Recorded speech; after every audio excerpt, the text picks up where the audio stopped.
I thought they won the line of scrimmage, especially in the first half, and their quarterback did a great job. So a lot of respect to our fans. Our crowd made a huge difference in the game. Probably got us a few false starts there, which were really big for us. This was a really short week and a really tough game plan week because we knew their quarterback's capabilities, and he's been kind of sitting waiting in the weeds there for a couple weeks, and we knew that he was getting healthy. Obviously, he did a great job against NC State, but didn't play the whole game. And then tonight, he did play the whole game. He played really well and really physical. And this rivalry is good for our state, and that's what Brent and I both shared before the game and after the game. And no matter what anybody says, publicly, there's a mutual respect from me for the way, the physicality with which they play the game with, and the toughness. I thought our guys played really hard and physical. They had a good plan, and they shrunk the game on us. We didn't get great possessions in the first half. I don't know how many we had, but I feel like the first one was a waste with a drop.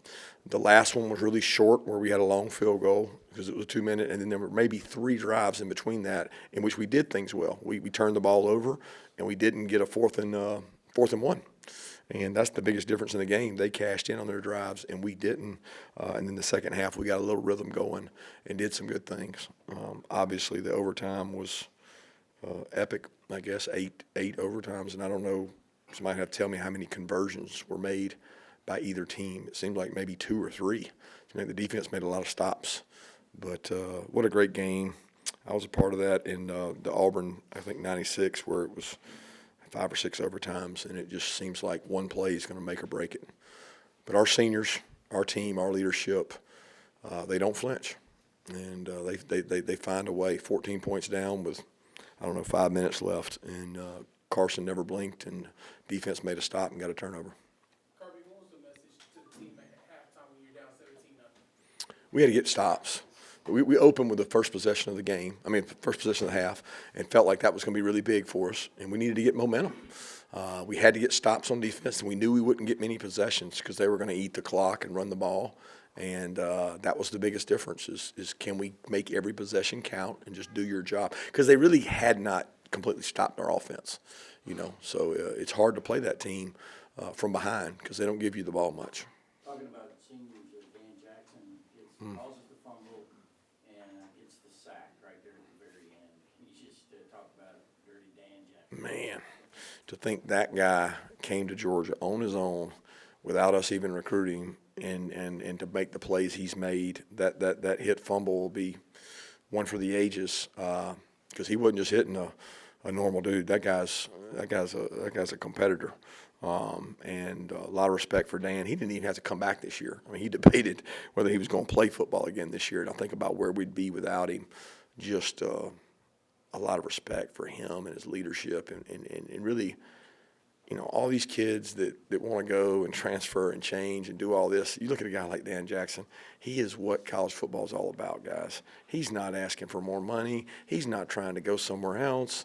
The guy just loves Georgia. When y'all prepare for games, do y'all ever go through 8 overtimes in that preparation? No. We simulate about once every 3 weeks where we get into the 2-point contest, but we typically stop around 2 or 3 just because you don't, you carry 2-point plays, and we carry a lot of them, but I've never practiced that many. I think a couple of weeks ago, before we went and played Texas, we did an overtime simulation similar to that, and just so the kids know the rules.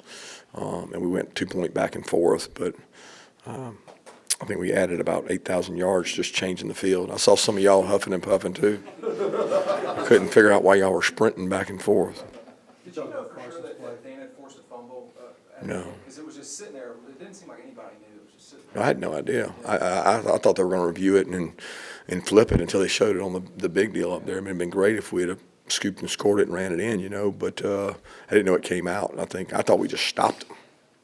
You talk a lot about your team not riding the wave of emotions. What did you see from the players as those overtimes were going? As you said, a bunch of them weren't converted. Just how they kept reacting as that overtime went.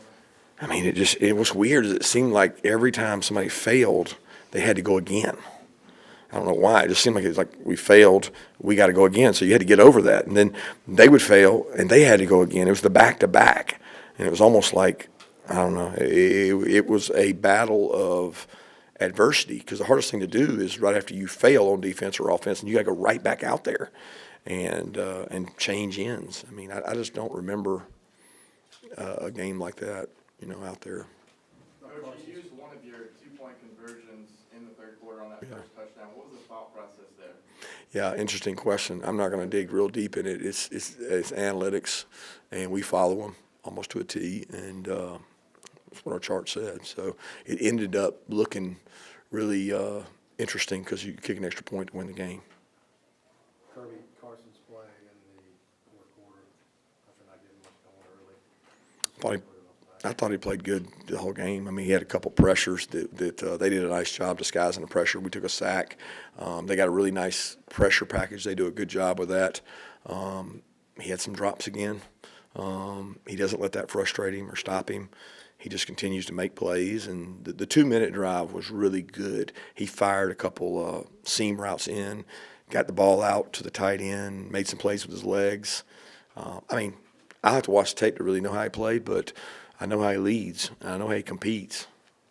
You said that he wasn't frustrated with his drops, but there was moments where it looked like he was frustrated, and Kate went after him and talked, and he said that it was okay for him to show that emotion and be frustrated. So how do you talk with him at any point to make sure that he's checked in and not letting that get to him? Or? No, Carson's fine. Carson's not a real emotional guy. I mean, I'm sure he got frustrated. We all get frustrated, but Carson composes himself and goes and plays the next play. That's all he can do. He's seen it all and been around it. It's not something that stresses me out with him. And what else can be done, I guess, during practice to prevent these drops? I don't know that we can do anything else on that. I think show confidence in our guys and keep going back to them, and that's what we're going to do. Nate Frazier's freshman regular season ends with the 2-point try down there. Just think back to where he was at the beginning of the season. Where has he developed the most, and just what does it mean to see a freshman get a moment? Yeah, he's developed the most as pass pro. I thought he had a great pass pro pickup tonight. He understood they had a good blitz scheme. He knew he had to block. He's gained so much confidence because he's had to take so many reps. We were without 2 or 3 linemen during the week. We lost Monroe. He was not able to practice for a couple days, and Dylan was out, and then they both came back barely for the game. Jared was hobbled. Truss was hobbling. We're like the walking wounded out there, still trying to get Ernest back. But, Trevor's down. There's a lot of moving parts out there for those guys, and Nate has been the glue.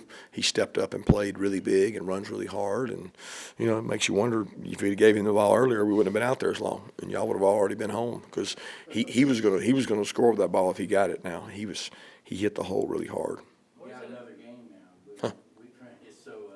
How will you handle the next week and tomorrow night? Rest. I mean, all we can do right now is rest.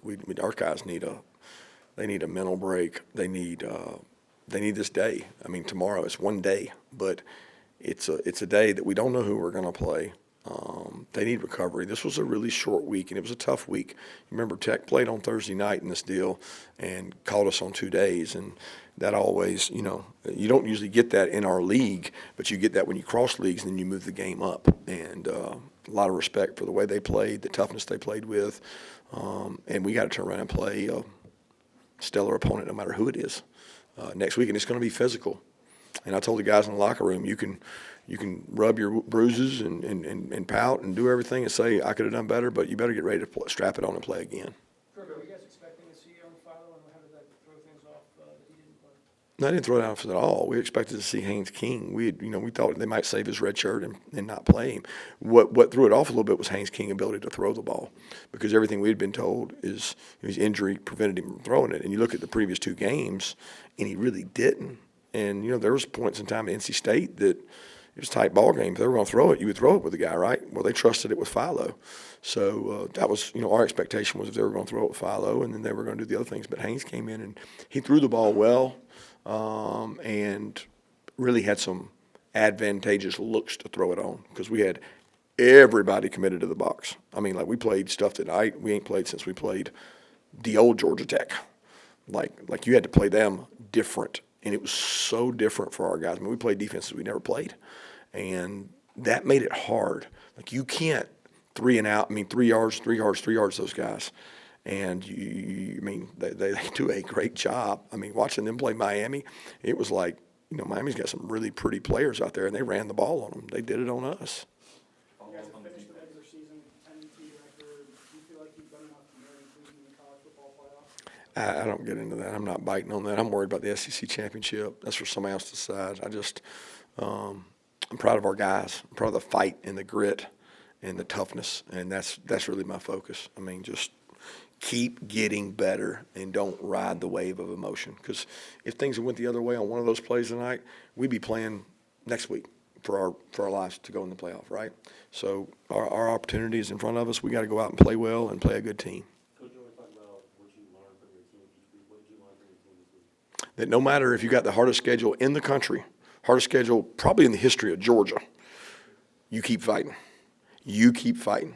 And everybody, wants a shot at you. Those guys played really hard tonight. They had a good game plan.